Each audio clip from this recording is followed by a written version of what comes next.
Olivier Dubois, commençons avec vous. Le mahraganat ou l'électro-shahabi, c'est un mouvement musical.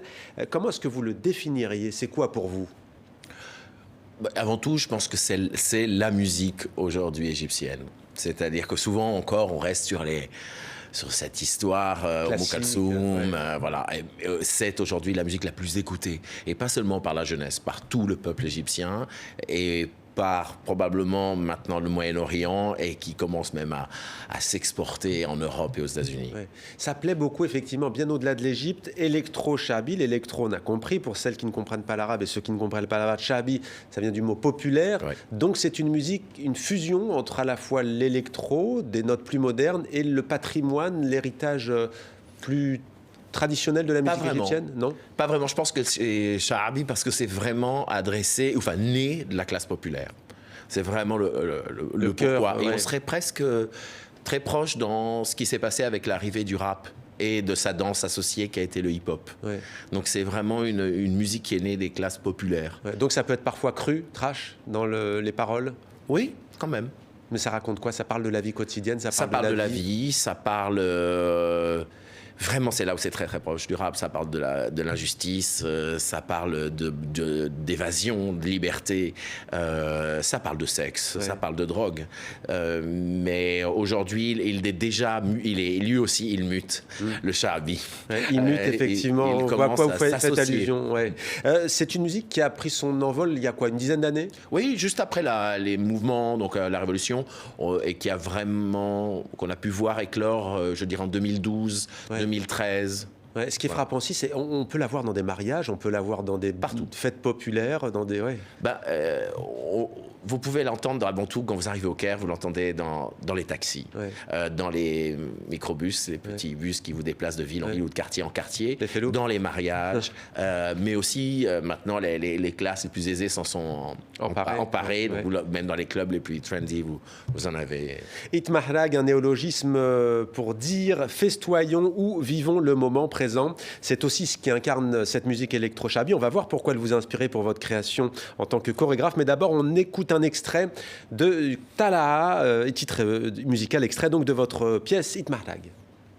فكرة في النافوخ بيتكهرب جاي اواجه انا مش ههرب خدت انا القرار مش هرجع وانت في انتظار وانا هلزع جاي انا بكلام وهودي حد في المجال مش هعدي وحشي في الجبال هياكلكم فيلم من خيال يشغلكم فك يلا الاكتئاب لا تقول لي شعبي ولا حتى راب مزيكا تعمل اعراض انسحاب تقول لي كلمة اقول لك كتاب شوف كله على المكشوف وشي في وشك تضحك انما ضايف تشتمني عارف ايوه انا عارف مين بيحب الخير ليا ومين يابا يطمني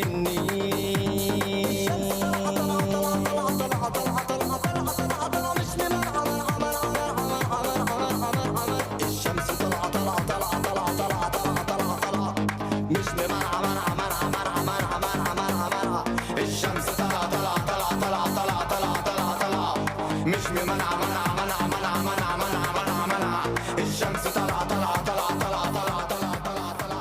Bon, ça donne la pêche et ça donne envie de danser, Olivier Dubois. Quelques mots peut-être sur Tala'a, ça veut dire plutôt monte Oui, à la base, ce titre s'appelait Shams, qui est le soleil. Donc le soleil accueille et ne rejette pas. Voilà, en fait, c'est sur une ode à la chaleur et à l'élévation. Ouais.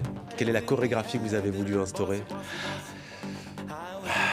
D'abord, je me suis fait un peu violence. Ouais, parce que l'électro-shahabi, c'est... Ouais, et puis pas que ça. C'est-à-dire qu'à un moment, c'est d'abord la rencontre avec cet interprète, cette personne. Il a fallu aller à la rencontre de ces gars, prendre le temps d'expliquer, parce qu'il y a énormément de choses à déjouer. Il faut déjouer aussi déjà le fantasme de l'Européen qui vient chercher des talents égyptiens. C'est pas du tout avec un côté orientaliste. Voilà, exactement. Donc il a fallu... Bon, comme je vis aussi au Caire, donc, et que je connaissais déjà beaucoup de monde, j'ai voulu prendre ce temps d'aller vraiment à la rencontre, d'expliquer le projet, et puis de parler d'une jeunesse, de prendre le support d'une jeunesse égyptienne et qui, je l'espère, parle d'une jeunesse du monde et qui a envie. Mais qui a envie de quoi, ouais. Mais comme toute jeunesse, comme toute on a d'illusions, de rêves, de gloire, d'espoir, d'ailleurs, et comment ça peut dialoguer alors comment ça peut encore exister alors qu'on est aujourd'hui où je dirais le bon côté, c'est on va dire le savoir, mais aussi le réel. Vous avez accès à ça dès vos plus jeunes âges sur les smartphones et partout. Et comment que ces rêves ne deviennent pas des illusions perdues. Mais comment ça s'est traduit? Qu'est-ce que ça a changé par rapport à vos créations précédentes là? Qu'est-ce que vous avez voulu donner au mouvement? Je pense que j'ai une écriture extrêmement, je dirais, cadenassée, partitionnelle, et que ça ne pouvait pas fonctionner. Il fallait réinventer mon modèle pour dialoguer. Sinon, j'arrivais avec un schéma et j'allais me prendre un mur terrible.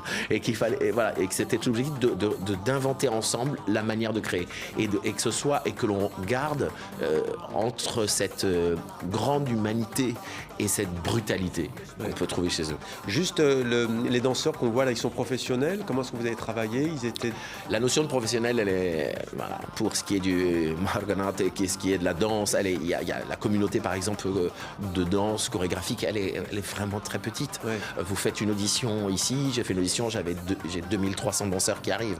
Ouais. Là-bas, vous faites une audition et quand tous les danseurs viennent, on est à 60. Donc, parce qu'il n'y a pas évidemment une économie culturelle pour la danse et la danse contemporaine. Donc, ce sont des interprètes, qui soient musiciens ou danseurs, qui sont, je dirais, qui ont pris tous la décision, ou du moins ou l'espoir d'en faire leur métier.